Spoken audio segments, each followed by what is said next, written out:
अस्सलाम वालेकुम, आप देख रहे हैं PA न्यूज HD और मैं हूं आपके होस्ट सादिया बतूल।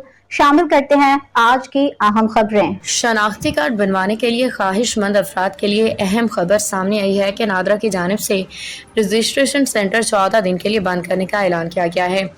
NADRA regional head office Karachi के अपने फेसबुक अकाउंट पर इत्तला दी, जिसके मुताबिक नादरा रजिस्ट्रेशन सेंटर अवामी मरकज़ कराची तोसी मरम्मत के काम के पेश नज़र 14 जुलाई 2025 बरोज सोमवार से 27 जुलाई 2025 तक आर्जी तौर पर बंद रहेगा। शहरियों को नादरा खिदमात की बिला तातुल फराहमी के लिए इस मरकज़ के नज़दीक मोबाइल रजिस्ट्रेशन वैन तैनात कर दी गई है। शहरी मुकर्रर औकात के दौरान मोबाइल रजिस्ट्रेशन वैन पर तशरीफ लाएं, नादरा की खिदमात से फ़ायदा उठाएं। न्यूज स्टूडियो से अब तक के लिए इतना ही। मजीद खबरों और अपडेट्स के लिए देखते रहिए PA न्यूज HD।